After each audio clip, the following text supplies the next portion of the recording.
It has always been one of the special places of the world.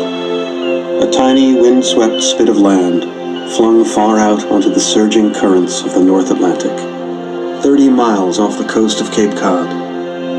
A discarded scrap of sand and gravel, an afterthought of the last ice age, bequeathed by the retreating sheets of ice. Known to its original inhabitants, who first plied its shallow shoals thousands of years ago, as Nantucket, the faraway place.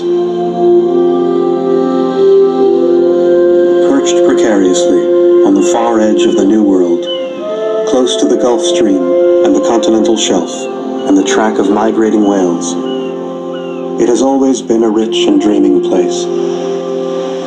Scoured by wind and wave, hemmed round by treacherous shoals, and washed by complex currents. At once remote and beckoning, insular and cosmopolitan, worldly and homebound. Cut off from the mainland, but connected to the rest of the world.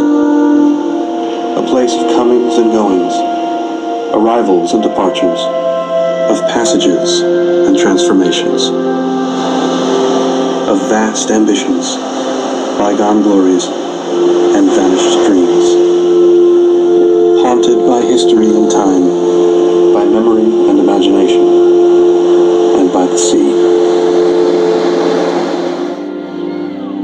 The people who have come here, and to the primal calling they made their own, and that would come to define them.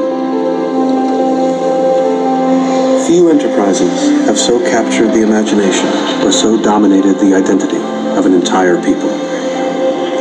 Long after it had passed from the scene, the epic heyday of American whaling would remain a powerful presence on the tiny island of Nantucket, whose extraordinary history remains as palpable to this day and as thrillingly near as the cry of seabirds and the smell of salt air and the thunder of the sea.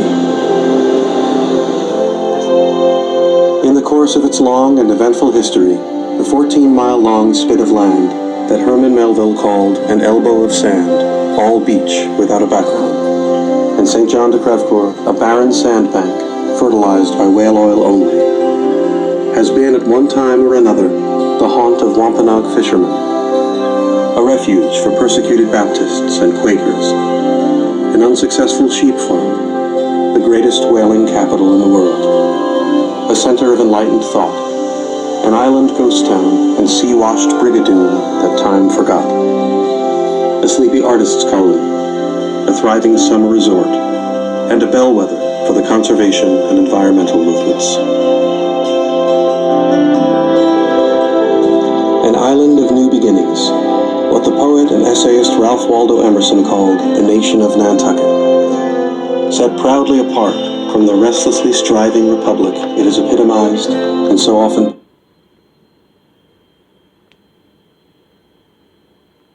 pioneered.